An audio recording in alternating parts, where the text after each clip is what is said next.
Hi all, welcome to our channel turning BSc. അപ്പം നമ്മൾ ഇനി പഠിക്കാനായിട്ട് പോകുന്നത് 7ാം ക്ലാസ്സിലെ ബേസിക് സയൻസിലെ വിളയിക്കാം 100 മേനി എന്ന ചാപ്റ്ററാണ്. ബയോളജിയിലാണ് പെടുന്നത്. BScയിൽ പറയുന്ന ബയോളജിയിലുള്ള ചാപ്റ്ററാണ് ഏതെന്ന് പറയുന്നത് വിളയിക്കാം 100 മേനി. കൃഷിയുമായി ബന്ധപ്പെട്ട കാര്യങ്ങളൊക്കെയുള്ള ഒരു ചാപ്റ്ററാണ്. ഇമ്പോർട്ടൻ്റ് ആണ്, കുറച്ചധികം പോയിൻറ്റ്സ് ഇതിലുണ്ട്. അപ്പോൾ നമുക്ക് സ്റ്റാർട്ട് ചെയ്യാം. ഓക്കെ, ഇത് ബയോളജി എന്ന് പറയുന്ന ഒരു പ്ലേലിസ്റ്റൊക്കെ ആഡാക്കിയിട്ട് നേരത്തെയുള്ള ക്ലാസ്സൊക്കെ ഇട്ടിട്ടുണ്ട്. അപ്പോൾ അതൊക്കെ എല്ലാവരും ഒന്ന് കണ്ടു നോക്കുക. ഇവിടെ ആദ്യം തന്നെ കുറച്ച് കാര്യങ്ങളൊക്കെ കൊടുത്തിട്ട് നമുക്ക് നോക്കാം. നിങ്ങളുടെ വീട്ടിലും പരിസരങ്ങളിലുമായി പലതരം മാവുകളില്ലേ? വിത്ത് മുളച്ച തൈകൾ വളർന്ന് മാങ്ങ ഉണ്ടാകാൻ ഏകദേശം എത്ര കാലം എടുക്കുമെന്ന് വീട്ടിലെ മുതിർന്നവരോട് ചോദിക്കാനാണ് പറയുന്നത്. ധാരാളം മാങ്ങ ഉണ്ടാവണം, വേഗം കായ്ക്കണം, നല്ല മധുരമുള്ള മാങ്ങ ഉണ്ടാവണം. പഴങ്ങൾ, പച്ചക്കറികൾ, ധാന്യങ്ങൾ എന്നിവ കൃഷി ചെയ്യുമ്പോൾ നമ്മുടെ ലക്ഷ്യവും ഇവ തന്നെയല്ല അല്ലേ? നമുക്കെല്ലാം പെട്ടെന്ന് വേണമെന്നുള്ളൊരു മൈൻഡല്ലേ നമുക്ക്. വേഗം ഫലം ഉണ്ടാവണം, നല്ല വിളവ് ലഭിക്കണം, ഫലത്തിന് നല്ല ഗുണനിലവാരം ഉണ്ടായിരിക്കണം. വിത്തുകളും നടീൽ വസ്തുക്കളുമാണ് നമ്മളിനി പറയാനായിട്ട് പോകുന്നത്. ഇമ്പോർട്ടൻ്റ് ആണ്, ചോദിച്ചിട്ടുണ്ട്. വിത്തുകളും നടീൽ വസ്തുക്കളും. വിത്ത് ഗുണം 10 ഗുണം എന്ന പഴഞ്ചൊല്ല് അല്ലേ, നമുക്കറിയാം അല്ലേ, നമ്മൾ കേട്ടിട്ടുണ്ടല്ലേ, വിത്ത് ഗുണം 10 ഗുണം എന്നൊക്കെ പറയുന്ന പഴഞ്ചൊല്ല്. ഇവിടെ ഒരു ചെടി കൊടുത്തിട്ടുണ്ട്, അതിൻ്റെ ഫലം കൊടുത്തിട്ടുണ്ട്. വിത്ത് പാവയ്ക്കാണല്ലോ കൊടുത്തേക്കുന്നത്. പാവല്, അതിൻ്റെ ഫലം പാവയ്ക്ക് കൊടുത്തിട്ടുണ്ട്. പിന്നെ വിത്ത് കൊടുത്തിട്ടുണ്ട്. വിത്ത് എവിടെയാണ് ഉണ്ടാകുന്നത്? വിത്ത് എവിടെയാണ് ഉണ്ടാകുന്നത്? ഫലം ഉണ്ടാകുന്നതോ? മികച്ച വിത്ത് തിരഞ്ഞെടുക്കാൻ എന്തെല്ലാം ഘടകങ്ങൾ പരിഗണിക്കണം? ഓക്കെ, നമുക്ക് ഓരോന്നായിട്ട് ശ്രദ്ധിക്കാം. ഒരു ചെടിയിൽ തന്നെ ധാരാളം ഫലങ്ങൾ ഉണ്ടാകുമെന്ന് നമുക്കറിയാം അല്ലേ. നമുക്കറിയാം, ഒരു ചെടി എടുത്തു കഴിഞ്ഞാൽ അതിൽ ഒരെണ്ണമാണോ അല്ല, ഒന്നിലധികം ഫലങ്ങൾ ലഭിക്കാറുണ്ട്. ഏത് കാലത്തുണ്ടാകുന്ന ഫലമാണ് വിത്തിനായി തിരഞ്ഞെടുക്കേണ്ടത്? അപ്പോൾ അങ്ങനെ കുറേ കാര്യങ്ങളുണ്ടല്ലോ, നമുക്ക് ഓരോന്നായിട്ട് ഡിസ്കസ് ചെയ്യാം.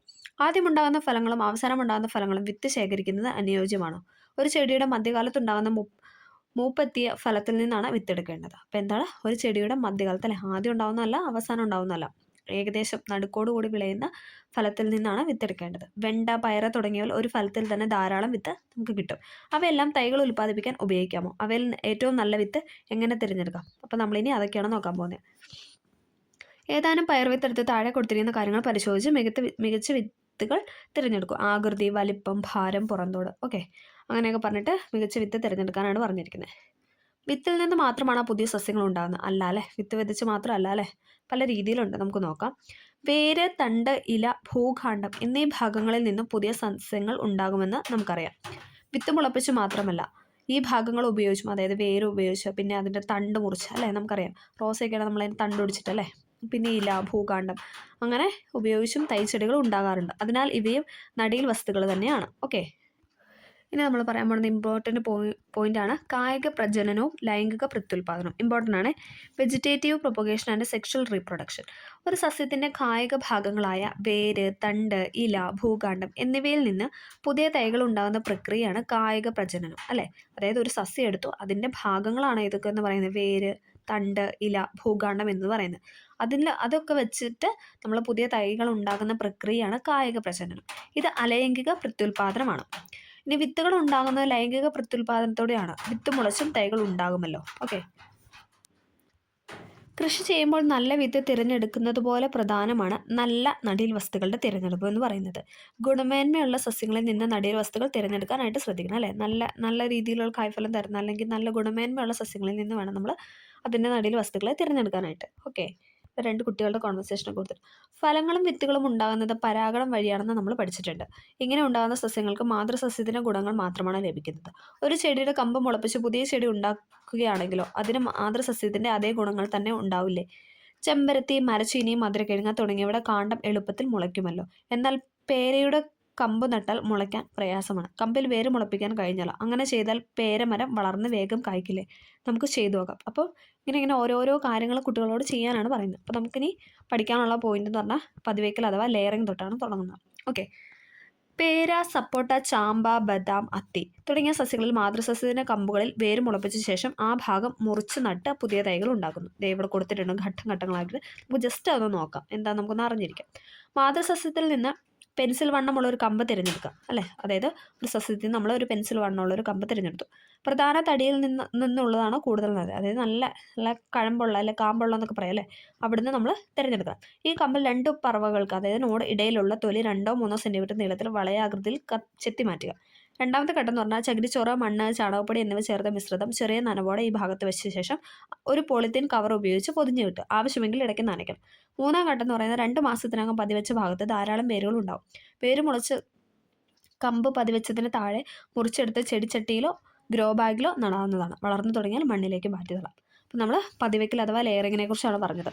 മാതൃസസ്യത്തിൻ്റെ കമ്പുകളിൽ വേര് മുളപ്പിച്ച ശേഷം ആ ഭാഗം മുറിച്ച് നട്ട് പുതിയ തൈകൾ ഉണ്ടാക്കുന്ന രീതിയാണ് പതിവയ്ക്കൽ. നമുക്കിതാണ് പഠിക്കാനുള്ളത്. ഓക്കെ, അതിൻ്റെ ആ ഘട്ടങ്ങളൊന്ന് പറഞ്ഞതേ ഉള്ളൂ, ഒന്ന് മനസ്സിലാവാൻ വേണ്ടിയിട്ട്, നമുക്ക് എക്സാമിനൊക്കെ ആയാലും പെട്ടെന്ന് കാണുമ്പോൾ ഒന്ന് ഓർക്കാൻ വേണ്ടിയിട്ട് പറഞ്ഞു. ഓക്കെ, ഒന്നും കൂടെ പറയാം. മാതൃസസ്യത്തിൻ്റെ കമ്പുകളിൽ അതായത് കമ്പുകളിൽ വേര് മുളപ്പിച്ച ശേഷം ആ ഭാഗം നമ്മൾ മുറിച്ച് നടും. അതിൽ നിന്ന് പുതിയ തൈകൾ ഉണ്ടാകുന്ന രീതിയാണ് പതിവയ്ക്കൽ എന്ന് പറയുന്നത്. ഇനി നാഗപതിവയ്ക്കൽ നമ്മൾ പറയാൻ പോകുന്നതാണ് സെർപ്പൻറ്റൈൻ ലെയറിങ്. ഓക്കെ, കുരുമുളക് പോലെ ചെടികളുടെ നീളമുള്ള ശാഖകൾ മണ്ണിനടിയിലേക്ക് വളച്ചു വെച്ച് പല ഭാഗങ്ങളിൽ ഇടവിട്ട് മണ്ണിട്ട് മൂടിയും പതിവയ്ക്കാം. അതിനെയാണ് നമ്മൾ നാഗപതിവയ്ക്കൽ എന്ന് പറയുന്നത്. അതായത് കുരുമുളകൊക്കെ അല്ലേ നമുക്കറിയാം, ഒരു വള്ളി പോലെ ഇങ്ങനെ പോകുന്നതല്ലേ, നീളമുള്ള ശാഖകൾ മണ്ണിനടിയിലേക്ക് വളച്ച് നമ്മൾ വെക്കും. അത് അങ്ങനെ വെച്ച് ഇടവിട്ട് മണ്ണ് മൂടിയും നമുക്ക് പതിവയ്ക്കാം. ഈ രീതിയിൽ ഒരേ സമയം ഒന്നിലധികം തൈകൾ ഒരു ശാഖയിൽ നിന്ന് ലഭിക്കും. വിവിധ രീതികളിൽ പതിവയ്ക്കുന്ന സസ്യങ്ങൾ, അതായത് വായുവിൽ പതിവയ്ക്കൽ, എയർ ലെയറിങ്, പേര, കശുമാവ്, സപ്പോട്ട, റോസ്, ചാമ്പ, അത്തി, ബദാം. ഇനി നാഗപതിവയ്ക്കലിൻ്റെ എക്സാമ്പിളാണ് ബോഗൺവില്ല, മുല്ല, പിച്ചി, കുരുമുളക്, മുന്തിരി, ജമന്തി, വെറ്റില. അല്ലേ, ഈ പറഞ്ഞ സാധനങ്ങളൊക്കെ ഓർത്താൽ നമുക്കൊരു കണക്ഷൻ ഉണ്ട്. ഒരു വള്ളി പോലെയാണ് അല്ലേ, ചെറിയൊരു പടർപ്പ് പോലെ, അതിൽ കുഞ്ഞു കുഞ്ഞു വേരുകളൊക്കെ നമുക്ക് സൂക്ഷിച്ച് നോക്കിയാൽ കാണാനായിട്ട് പറ്റും. അപ്പോൾ നാഗപതിവയ്ക്കലിൻ്റെ എക്സാമ്പിളാണ് ബോഗൺവില്ല, മുല്ല, പിച്ചി, കുരുമുളക്, മുന്തിരി, ജമന്തി, വെറ്റില എന്നൊക്കെ പറയുന്നത്. ഓക്കെ, ക്ലിയർ ആയെന്ന് പ്രതീക്ഷിക്കുന്നു. പതിവച്ചുണ്ടാകുന്ന സസ്യങ്ങളുടെ ചില സവിശേഷതകൾ നമുക്കൊന്ന് നോക്കാം. മാതൃസസ്യത്തിൻ്റെ ഗുണങ്ങളുണ്ടാവും. ചെടിയുടെ വലിപ്പവും ആയുർദൈർഘ്യവും കുറവായിരിക്കും. വേഗത്തിൽ പൂക്കുകയും കായ്ക്കുകയും ചെയ്യും. തായ് വേരുപടലം ഉണ്ടായിരിക്കില്ല. കൂടുതൽ പരിചരണം ആവശ്യമാണ്. അല്ലേ, ഇവർ പെട്ടെന്നൊക്കെ അല്ലേ, അത് പെട്ടെന്ന് പോകും. വലിയ ആയുസ്സൊന്നുമില്ല ഈ സസ്യത്തിനെന്ന് പറയുന്നത്. ഓക്കെ, പതിവയ്ക്കലിലൂടെ ഉൽപ്പാദിപ്പിക്കുന്ന സസ്യങ്ങളുടെ ഗുണങ്ങളും ദോഷങ്ങളും പുസ്തകത്തിൽ എഴുതാനാണ് പറയുന്നത്. ഇനി അടുത്ത പോയിൻ്റാണ് അടുത്ത ഇമ്പോർട്ടൻറ്റ് പോയിൻ്റാണ് ഏതെന്ന് പറഞ്ഞാൽ കമ്പട്ടിൽ അഥവാ ഗ്രാഫ്റ്റിംഗ്. ഇതൊക്കെ എങ്ങനെയാണെന്ന് വെച്ചാൽ ചേരുമ്പടി ചേർക്കാനാണ് നമുക്ക് നോർമലി എക്സാമിനൊക്കെ കണ്ടുവന്നിട്ടുള്ളത്. നമുക്ക് നോക്കാം. ഈ മാവിൻ്റെ ഒരു തൈ വേണം, അത് പതിവയ്ക്കൽ വഴി ഉണ്ടാക്കാൻ കഴിയുമോ? മാവിൻ്റെ കൊമ്പിൽ വേര് പിടിക്കാൻ പ്രയാസമാണ്. വിത്ത് നട്ടാലോ? മാങ്ങ ഉണ്ടാകാൻ കുറേ വർഷങ്ങൾ കഴിയും. അതിന് ഈ മാവിൻ്റെ എല്ലാ ഗുണങ്ങളും ഉണ്ടാകണം എന്നില്ല. അപ്പോൾ ഈ മാവിൻ്റെ എല്ലാ ഗുണങ്ങളോടും കൂടിയ തൈ ഉണ്ടാകുന്നത് എങ്ങനെ നമുക്ക് പരിശോധിക്കാം. രണ്ടിനും മാവുകളുടെ സവിശേഷത പട്ടികയിൽ നൽകിയിരിക്കുന്നു. നമുക്ക് നോക്കാം. നാടൻ മാവുണ്ട്, നീലം മാവുണ്ട്. അല്ലേ, നമുക്കിപ്പോൾ ഈ നീലം മാവൊക്കെ നമുക്ക് കാണാം അല്ലേ, നമ്മൾ വിപണിയിൽ കാണാനായിട്ട് സാധിക്കും അല്ലേ. നാടൻ മാവിൻ്റെ ഗുണങ്ങളാണ് നമ്മൾ പറയുന്നത്, അല്ലെങ്കിൽ അവരുടെ സവിശേഷത. താരതമ്യേന ചെറിയ മാങ്ങ, നമുക്കറിയാം അല്ലേ, നാടൻ മാങ്ങ നമുക്ക് കാണുമ്പോൾ തന്നെ അറിയാം, ചെറിയ മാങ്ങയല്ല, കുട്ടി മാങ്ങ അല്ലേ. പുളിയുള്ളതോ മധുരമുള്ളതോ ആയ മാങ്ങയാണ്. നമ്മുടെ മണ്ണിൽ നന്നായിട്ട് വളരും. പ്രത്യേക പരിചരണം ആവശ്യമില്ല അല്ലേ, നമുക്ക് പ്രത്യേകമായിട്ട് നമ്മളതിനെ പോയി പരിചരിക്കേണ്ട ആവശ്യമൊന്നുമില്ല. ഇനി നീലമാവ് എന്താണ്, വലിയ മാങ്ങയാണ്, നല്ലോണം വലിപ്പമുണ്ട് അല്ലേ. നല്ല മധുരമുള്ള മാങ്ങയാണ്, പുളിയില്ല അല്ലേ. നമ്മൾ നാടൻ മാങ്ങയിൽ പറഞ്ഞു പുളിയുള്ളതോ മധുരമുള്ളതോ എന്ന് പറഞ്ഞു, പക്ഷേ നീലമാവിൻ്റെ അവസ്ഥ നോക്കിയാൽ നല്ല മധുരമുള്ള മാങ്ങയാണ്. നമ്മുടെ മണ്ണിൽ നന്നായി വളരില്ല, നല്ല പരിചരണം വേണം, ഇല്ലെങ്കിൽ അത് നശിച്ചു പോകും. ഓക്കെ, ഫലത്തിൻ്റെ ഗുണമേന്മയിൽ ഏത് മാവാണ് മികച്ചത്? ഗുണമേന്മ പറയുകയാണ് നമ്മുടെ നാടൻ മാവാണ് അല്ലേ മികച്ചത്. ഓക്കെ, നീലമാവിനെ അപേക്ഷിച്ച് നാടൻ മാവിന് എന്തെങ്കിലും മേന്മകളുണ്ടോ? ഇതൊക്കെയാണ് പറഞ്ഞത്. ഇനി നമ്മൾ പറയുന്നതാണ് കമ്പൊട്ടിക്കാം. 6 മാസം മുതൽ 1 വർഷം വരെ പ്രായമുള്ള ഒരു മൂവാണ്ടൻ മാവിൻ്റെ തൈ തിരഞ്ഞെടുക്കുക. വേരോടുകൂടി ഈ ചെടിയെ റൂട്ട് സ്റ്റോക്ക് എന്ന് പറയുന്നു. നല്ല കൈഫലമുള്ള നീലമാവിൽ നിന്ന് റൂട്ട് സ്റ്റോക്കിൻ്റെ അതേ വണ്ണമുള്ളൊരു കമ്പ് മുറിച്ചെടുക്കുക. ഇതിനെ സയൺ എന്ന് പറയുന്നു. പുതിയ മുകുളങ്ങൾ വരാൻ തുടങ്ങിയ കമ്പാണ് സയണായി തിരഞ്ഞെടുക്കുന്നത്. കമ്പൊട്ടിക്കാനായി റൂട്ട് സ്റ്റോക്കിൻ്റെ അടിവശത്ത് നിന്ന് 15 സെൻറ്റിമീറ്റർ മുകളിൽ വെച്ച് മുറിച്ച് മാറ്റണം. റൂട്ട് സ്റ്റോക്കിൻ്റെ ഈ ഭാഗത്ത് നടുവിൽ കത്തി ഉപയോഗിച്ച് 4 സെൻറ്റിമീറ്റർ നീളത്തിൽ താഴേക്ക് മുറിക്കാം. ഇതൊക്കെയെന്ന് പറയുന്നത് ആ ഒരു പ്രൊസീജിയർ പറയുന്നതാണ്. നമുക്കതങ്ങനെ ആവശ്യമില്ല, നമുക്ക് ആ ഒരു പോയിൻ്റാണ് ആവശ്യം. അതായത് നമ്മളോട് ചേരുമ്പടി ചേർക്കാനായിട്ട് ചോദിക്കുമ്പോൾ പോയിൻ്റാണ് ആവശ്യം. നമുക്ക് അത് നോക്കാം. ഓക്കെ, കമ്പൊട്ടിക്കൽ അഥവാ ഗ്രാഫ്റ്റിംഗ്. ഗുണമേന്മയുള്ള ഒരു സസ്യത്തിന് കമ്പ് അതേ വർഗ്ഗത്തിൽപ്പെട്ട വേരോട് കൂടിയ മറ്റൊരു സസ്യത്തിൽ ഒട്ടിച്ചേർത്ത് മികച്ച ഇനം തൈ ഉൽപ്പാദിപ്പിക്കുന്ന രീതി അല്ലേ, നമ്മളിപ്പോൾ കാണാറുണ്ടല്ലേ. അതായത് നല്ല ഗുണമേന്മയുള്ളൊരു സസ്യം എടുക്കും, അതിൻ്റെ കമ്പെടുത്തിട്ട് അതേ വർഗ്ഗത്തിൽപ്പെട്ട വേരോട് കൂടിയ മറ്റൊരു സസ്യത്തിൽ, അതായത് ഇപ്പോൾ മാവിൻ്റെ കമ്പെടുത്തേക്ക് നമ്മൾ മാവിൽ തന്നെ കൊണ്ട് അത് കൂട്ടിച്ചേർക്കും അല്ലേ, ഒട്ടിച്ചേർത്ത് മികച്ച ഇനം തൈ ഉൽപ്പാദിപ്പിക്കുന്ന രീതിയാണ് എന്തെന്ന് പറയുന്നത് കമ്പൊട്ടിക്കൽ എന്നതോട് ഉദ്ദേശിക്കുന്നത്. ഓക്കെ, ഒട്ടിക്കാനായി തിരഞ്ഞെടുക്കുന്ന വേരോട് കൂടിയ ചെടിയെ റൂട്ട് സ്റ്റോക്ക് എന്നും ഒട്ടിക്കുന്ന കമ്പിനെ സയൺ എന്നും പറയും. ഇത് ഇമ്പോർട്ടൻ്റ് ആണ്, ചോദിച്ചിട്ടുണ്ട്. അതായത് നമ്മൾ ഒട്ടിക്കാനായി തിരഞ്ഞെടുക്കുന്ന നമ്മൾ പറഞ്ഞു, ഇപ്പോൾ ഒരു മാവ് ഗുണമേന്മയുള്ളൊരു മാവിന് കമ്പെടുക്കുന്നു, വേറൊരു മാവിൻ്റെ ഒട്ടിക്കുന്നു. അപ്പോൾ ആ നമ്മൾ ഒട്ടിക്കാൻ വേണ്ടി തിരഞ്ഞെടുത്ത ആ ഒരു മരം അല്ലെങ്കിൽ ആ ഒരു ചെടി ഉണ്ടല്ലോ, അതെന്ന് പറയുന്നതാണ് റൂട്ട് സ്റ്റോക്ക്. ഇനി ഒട്ടിക്കുന്ന കമ്പിനെ നമ്മൾ പറയുന്ന സയൺ എന്നാണ്. അത് ചോദിച്ചിട്ടുണ്ട്, സയൺ. ഓക്കെ, ഇനി അടുത്ത ഇമ്പോർട്ടൻറ്റ് ടോപ്പിക്കാണ് മുകുളം ഒട്ടിക്കൽ. ഇതിന് മുന്നേ കുറച്ചുണ്ട്, അതൊക്കെ എന്ന് പറഞ്ഞാൽ പ്രൊസീജിയറാണ്, നമുക്കൊന്നും ആവശ്യമില്ല. ഇനി അടുത്താണ് മുകുളം ഒട്ടിക്കൽ അഥവാ ബണ്ടിങ്. ഓക്കെ, അപ്പോൾ നമ്മൾ ഗ്രാഫ്റ്റിംഗ് പറഞ്ഞു. ഇനി അടുത്ത് നമ്മൾ പറയാനായിട്ട് പോകുന്ന ബഡിങ് ആണ്. കമ്പിന് പകരം മുകുളം ബഡ് എടുത്താലോ? നഴ്സറികളിൽ വിൽപ്പനയ്ക്ക് വെച്ചിരിക്കുന്ന റബ്ബർ തൈകൾ നമ്മൾ കണ്ടിട്ടുണ്ടല്ലോ ഇങ്ങനെ കുട്ടി ബാഗിലൊക്കെ ഇങ്ങനെ ആക്കിയിട്ട്. ഓക്കെ, ബഡ് തൈകളുടെ പരസ്യം നോക്കും. നാടൻ റബ്ബർ തൈകളെ അപേക്ഷിച്ച് ഇവയ്ക്കുള്ള മേന്മകൾ എന്തൊക്കെയാണ്? അങ്ങനെ കുറച്ച് ക്വസ്റ്റ്യൻസ് ആണ് പറഞ്ഞേക്കുന്നത്. നമുക്ക് ഇതാണ് നോക്കാനുള്ള പഠിക്കാനുള്ള ഇത് നോക്കാം. ബഡ്ഡിങ് അഥവാ മുകുളം ഒട്ടിക്കൽ. ഗുണമേന്മയുള്ള ഒരു സസ്യത്തിന് മുകുളം അതേ വർഗ്ഗത്തിൽപ്പെട്ട വേരോട് കൂടിയ മറ്റൊരു സസ്യത്തിൽ ഒട്ടിച്ചു ചേർത്ത് മികച്ച നടീൽ വസ്തു ഉണ്ടാക്കുന്ന രീതിയാണ് മുകുളം ഒട്ടിക്കൽ എന്ന് പറയുന്നത്. ഇമ്പോർട്ടൻ്റ് ആണ്. ഗുണമേന്മയുള്ള ഒരു സസ്യത്തിന് മുകുളം അതേ വർഗ്ഗത്തിൽപ്പെട്ട വേരോട് കൂടിയ മറ്റൊരു സസ്യത്തിൽ ഒട്ടിച്ചു ചേർക്കും. അതിനാണ് ആ നടീൽ വസ്തു ഉണ്ടാക്കുന്ന രീതിയാണ് നമ്മൾ മുകുളം ഒട്ടിക്കൽ എന്ന് പറയുന്നത്. അതിൻ്റെ ഘട്ടങ്ങളൊക്കെ കൊടുത്തിട്ടുണ്ട്, അതൊന്നും നമുക്ക് ആവശ്യമില്ല. ഓക്കെ, അടുത്താണ് വർഗ്ഗസങ്കരണം, ഹൈബ്രിഡൈസേഷൻ. ഇമ്പോർട്ടൻ്റ് ആണ്. ഇവിടെ 2 മുളക് അല്ലേ, നമ്മുടെ നാടൻ ഭാഷയിൽ പറയുന്ന കാന്താരി മുളകും അല്ലാത്ത നോർമൽ നമ്മൾ കടയിൽ നിന്നൊക്കെ വാങ്ങുന്ന മുളക്, 2 ടൈപ്പ് മുളക് കൊടുത്തിട്ടുണ്ടല്ലേ. നമ്മളെങ്ങനെയാണ് ആ മുളക് ഉണ്ടാക്കിയെന്നുള്ള ആ ഒരു ഇതാണ് പറയുന്നത്. കൃത്രിമ പരാഗണം അഥവാ ആർട്ടിഫിഷ്യൽ പോളിനേഷൻ. ഇത് താഴെ കൊടുത്തിട്ടുണ്ട്. പരാഗണം വഴി വരുന്ന കാര്യങ്ങൾ സ്റ്റെപ്പ് ബൈ സ്റ്റെപ്പായിട്ട് കൊടുത്തിട്ട് നമുക്ക് ജസ്റ്റ് നോക്കാം.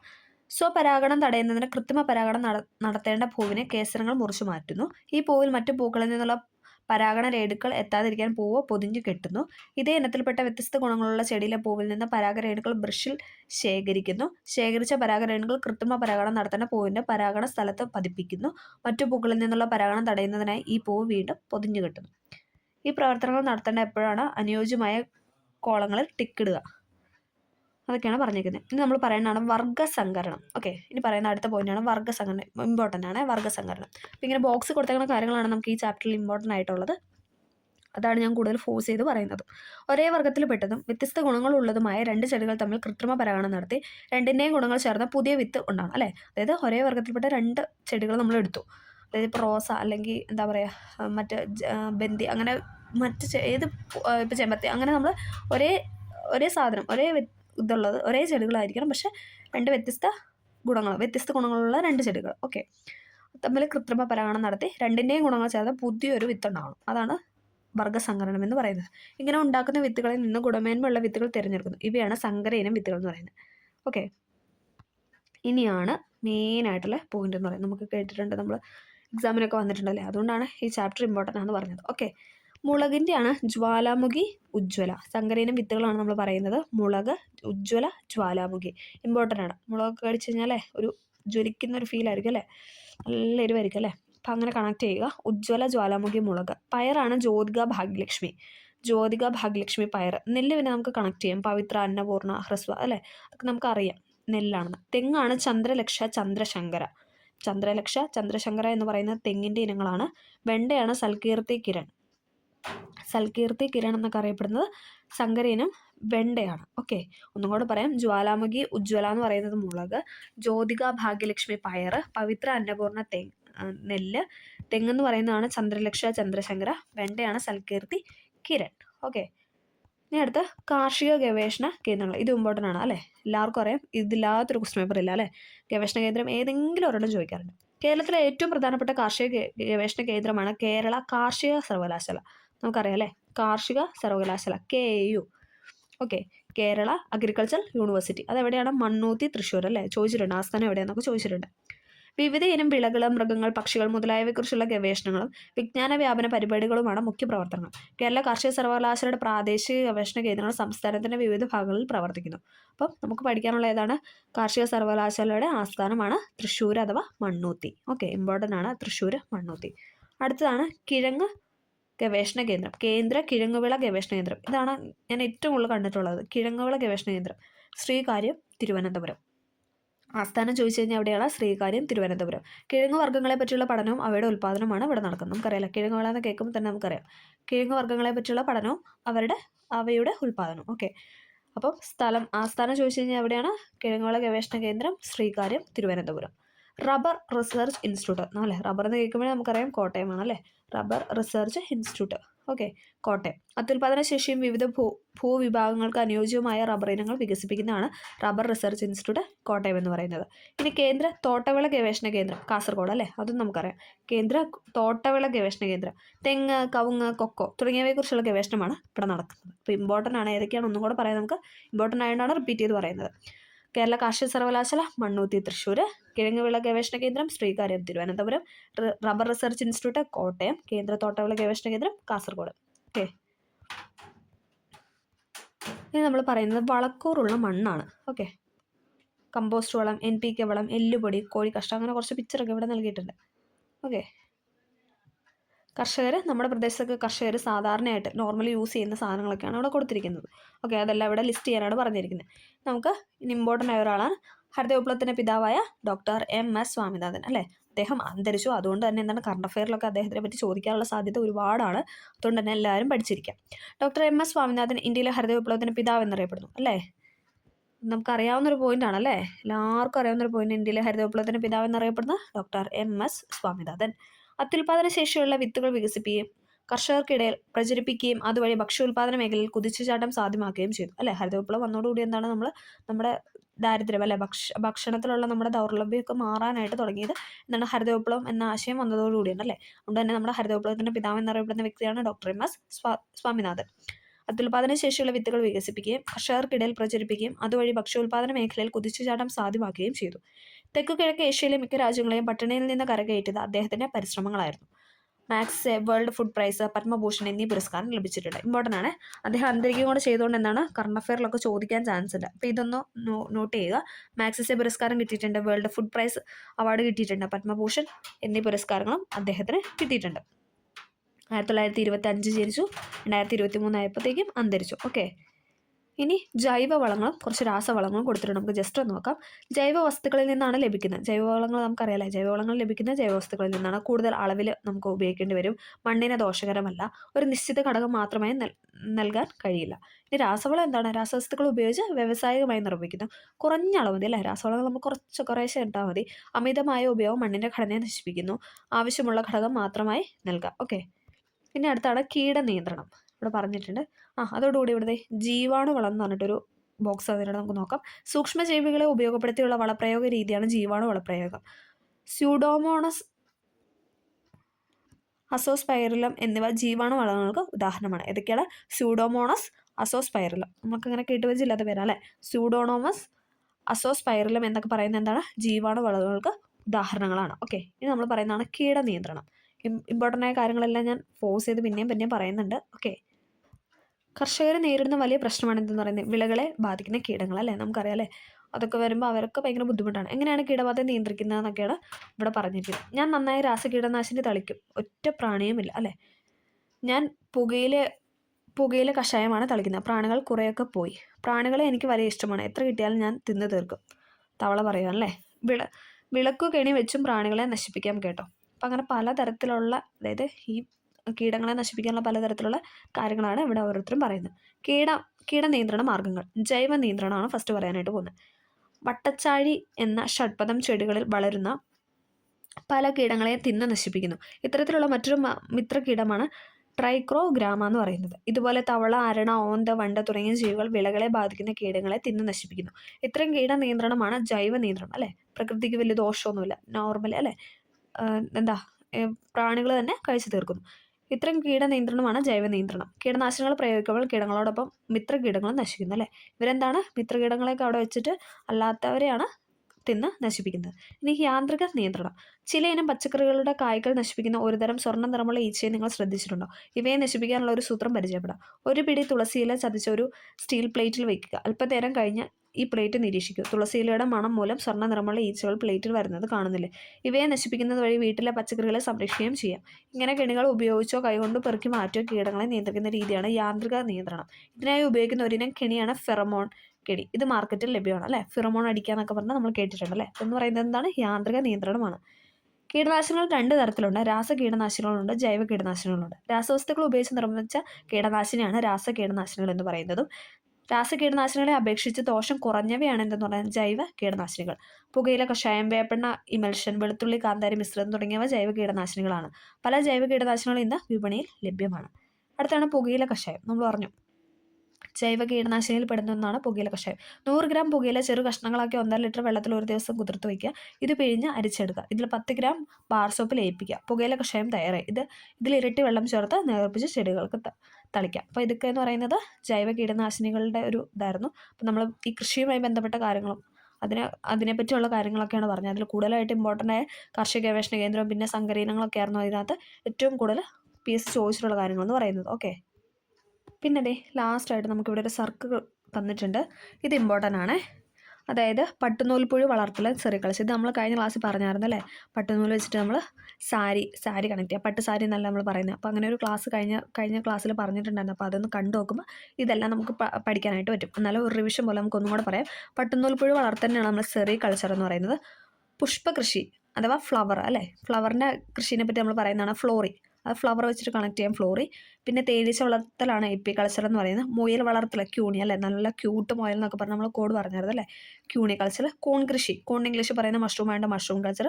കോഴിക്കൃഷിയാണ് പൗൾട്രി ഫാമിങ്. അത് നമുക്കറിയാം അല്ലേ? പൗൾട്രി ഫാമിങ് അങ്ങനെ നമ്മളിങ്ങനെ കടകളിലൊക്കെ എഴുതി വെച്ചിട്ടാണ് അല്ലേ? കോഴിക്കൃഷിയാണ് പൗൾട്രി ഫാമിംഗ് എന്ന് പറയുന്നത്. കന്നുകാലി വളർത്തലാണ് ലൈവ് സ്റ്റോക്ക് ഫാമിംഗ് എന്ന് പറയുന്നത്. മത്സ്യകൃഷിയാണ് പിസി കൾച്ചർ അല്ലേ? ഒരു പീസ് മീൻ എന്നൊക്കെ പറഞ്ഞ് നമ്മൾ കണക്ട് ചെയ്തായിരുന്നു. മത്സ്യകൃഷിനാണ് പിസി കൾച്ചർ എന്ന് പറയുന്നത്. അപ്പോൾ ഇതും ചോദിച്ചിട്ടുണ്ട്. കാർഷിക രംഗമാണിത്. അപ്പോൾ അങ്ങനെ ഒരു സർക്കിളാണ് അവിടെ തന്നിട്ടുള്ളത്. ഇതും പി വേഗമായിട്ട് ചോദിച്ചിട്ടുണ്ട് അങ്ങോട്ടും ഇങ്ങോട്ടും. അതായത് എപ്പിക്കൾച്ചർ ഏതാണ്, അല്ലെങ്കിൽ ഫ്ലോറികൾച്ചർ ഏതാണ്, സെറികൾച്ചർ അങ്ങനെ പറഞ്ഞിട്ട് ചേരുമ്പോൾ ചേർക്കാനായിട്ട് തന്നിട്ടുണ്ട്. അപ്പോൾ ഇത്രയും പോയിൻറ്റ്സാണ് ഈ ചാപ്റ്ററിൽ ഇമ്പോർട്ടൻ്റ് ആയിട്ടുള്ള. സങ്കരയിനം നോക്കുക, അതോടൊപ്പം ഗവേഷണ കേന്ദ്രങ്ങൾ നോക്കുക, പിന്നെ ഇപ്പോൾ നമ്മൾ പറഞ്ഞ ഈ കാര്യങ്ങൾ നോക്കുക. പിന്നെ നമ്മൾ ഗ്രാഫ്റ്റിംഗ്, ബഡ്ഡിങ് അങ്ങനെയുള്ള കാര്യങ്ങൾ പറഞ്ഞു. അതൊന്ന് ചേരുമ്പോൾ ചേർക്കാനായിട്ട് അതിൻ്റെ ആ ഒരു സെൻറ്റൻസ് കണക്ട് ചെയ്ത് അതും പഠിക്കുക. അതാണ് ഈ ചാപ്റ്ററിൽ ഏറ്റവും ഇമ്പോർട്ടൻ്റ് ആയിട്ട് പറയാനുള്ളത്. അപ്പോൾ എല്ലാവർക്കും അധികം പോയിൻറ്റ്സ് ഉണ്ടായിരുന്നു, പക്ഷേ അതൊന്നും നമുക്ക് പഠിക്കേണ്ടതില്ലാത്തതുകൊണ്ടും നമുക്ക് അങ്ങനെ ചോദിച്ച് കണ്ടിട്ടില്ല. അപ്പോൾ അതുകൊണ്ട് അതൊന്നും ഞാൻ ഡീറ്റെയിൽ ആയിട്ട് പറഞ്ഞിട്ടില്ല, ജസ്റ്റ് വായിച്ച് വിട്ടതേ ഉള്ളൂ. അപ്പം എല്ലാവർക്കും ക്ലാസ് ഹെൽപ്ഫുൾ ആയെന്ന് വിചാരിക്കുന്നു. എല്ലാവരും ലൈക്ക് ചെയ്തൊന്ന് സപ്പോർട്ട് ചെയ്യുക. Okay, thank